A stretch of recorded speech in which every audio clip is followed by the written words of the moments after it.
A safiyar yau ne aka tashi da sanarwa daga hukumar Hisba karkashin jagorancin Aminu Ibrahim Daurawa cewa ta haramta sana'ar nan ta 'yan downloading masu tura fina-finai a waya. A ta bakin mataimakin kwamandan Hisba ɗin Dr. Mujahideen ya ce masu sana'ar kan fake da guzuma ne su harbi karsana, ma'ana suna amfani da sana'arsu wajen tura fina-finan batsa. Saboda haka hukumar ta ga Allah tilas haramta wannan sana'ar ma gaba ɗaya shi ne mafita. To amma hukumar tace fina-finai karkashin jagorancin Abba Al-Mustapha ta fito ta yi martani inda ta ce ita bata haramta wannan sana'a ba, kuma ita ce hukumar da ta dace ta haramta idan ma haramtawan ne, domin ita ce take da hurumi akan wannan sana'a. Bari mu fara sa muku muryan kwamandan Hisba din, daga bisani sai mu biyo da na kakakin hukumar tace fina-finai, wanda duka muryoyin muka ɗauko daga Arewa Update. Duba da ƙorafe-ƙorafen da aka dinga samu daga wajen al'umma daban-daban, inda ake samun wasu ɓata gari wajen cajin waya ko wajen sai da waya suke yin downloading wasu fina-finai ko kuma wasu bidiyoyi na batsa, inda suke wayo suke ba saje da karatuttukan malamai a sa batsa a tsakiya ko kuma a yi sauti na batsa. Amma kuma idan ka je ka buɗe sai ga abu ne mara kyau, wanda idan ka je ka duba shi fim ɗin nan ma ba kowane fim bane aka yi da yaro ya gani. Wani fim ɗin na shekara kaza ne ba na shekara kaza ba, wani fim din ma ba kalla ba sai da iyaye a gaban ka. Amma waɗannan yara ne ƙanana wanda shekarunsu ba su kai sun kawo ba, ake ɗora musu waɗannan mugayen abubuwa a waya, wanda ma sai sun biya sannan a ɗora musu. Bisa ka ga yara kullum tarbiyya take ƙara fanɗarewa, take ƙara lalacewa, take ƙara rugujewa, saboda yaro kankane an ba shi waya, wani wayan ma ba a san yana da shi a gida ba, amma an je ana ɗora masa wasu abubuwan da za a cuci rayuwarsa gaba ɗaya.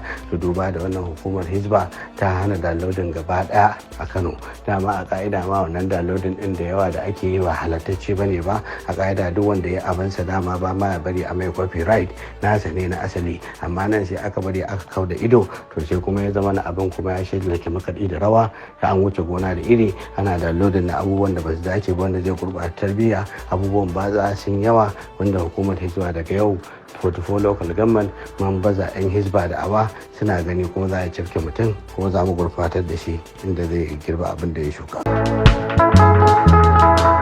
Biyo bayan koke-koke da ƙorafe-ƙorafe da muka wayi gari da shi a yau daga masu sana'ar downloading na jihar Kano da shugabancin su,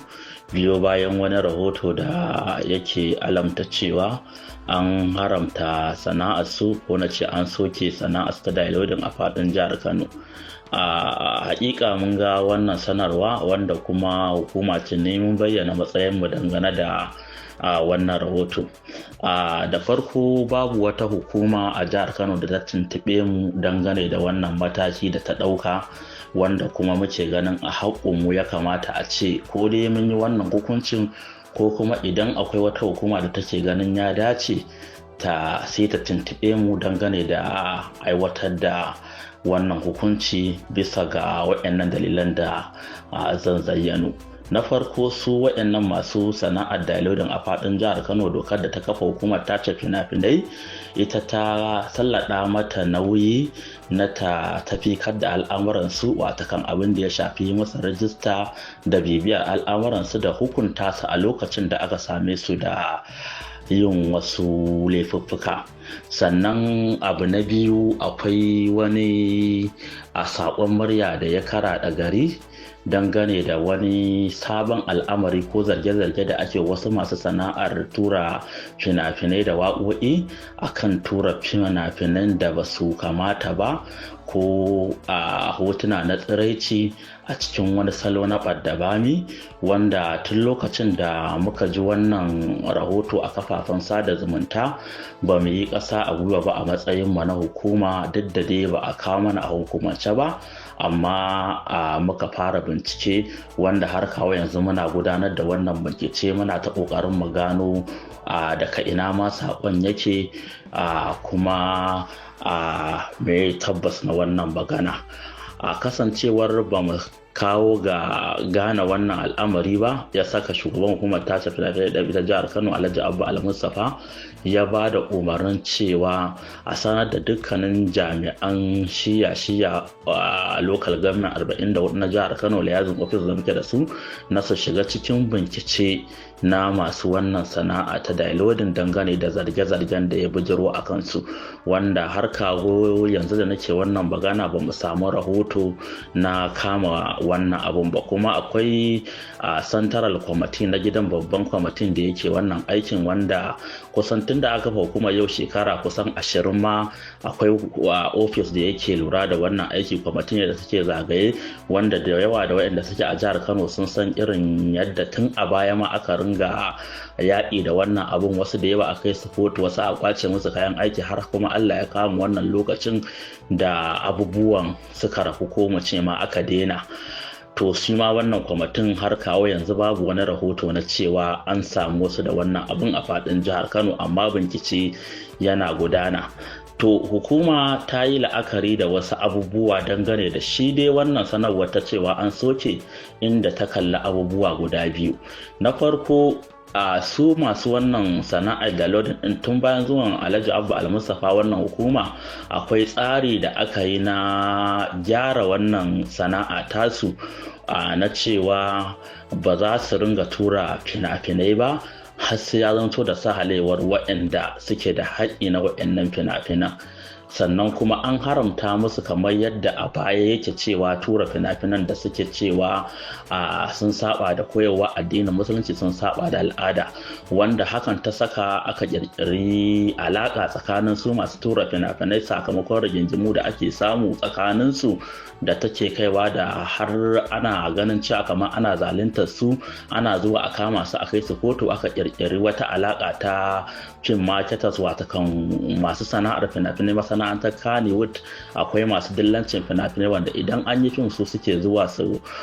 siya wannan fim din, su kuma masu downloading su zo su siya a hannunsu su je su ci gaba da tura wannan fina-finan ga masu sha'awa ba tare da samun wannan rigingimu ba, wanda wannan alaka ta kawo zaman lafiya a jihar Kano tsakanin su masu fina-finai da kuma masu turawa.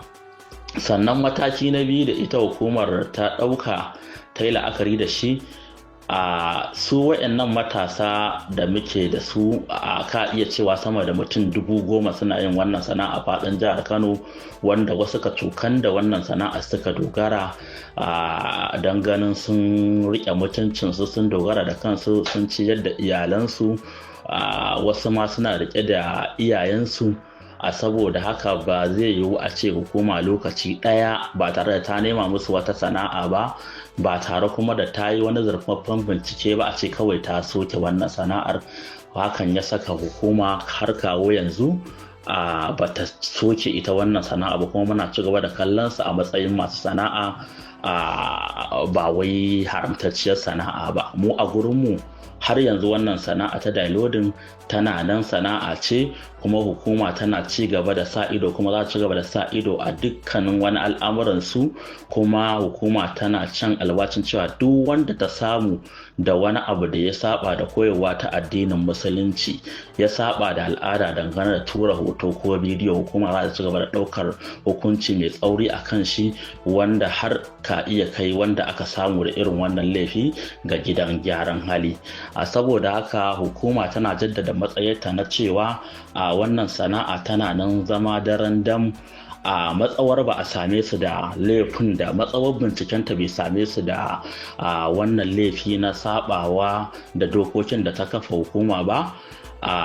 ba za ta haramta wannan sana'a ba, domin ba ta tanadi wata sana'a da za ta ba su ba, kuma sana'a ce wadda dokar hukuma ta halatta ta. Saboda haka lokaci ɗaya tana ganin idan cewa ta soke wannan sana'a ba ta yi musu adalci ba, kuma lokaci ne yanzu da gwamnati take ta ƙoƙari ta ƙudura aniyar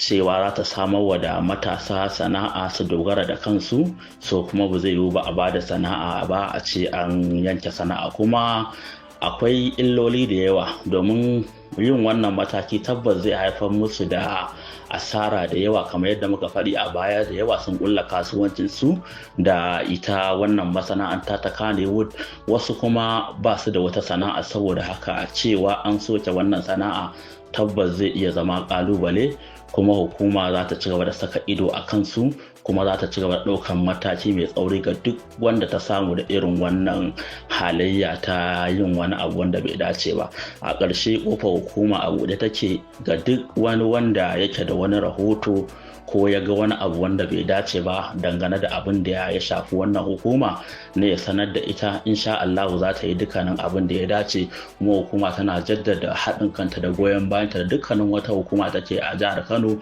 wadda za a haɗa hannu domin a kawo tsafta da gyara a dukkanin ayyukan da ya shafi wannan hukuma tamu, domin zaman lafiya da ci gaban jihar Kano.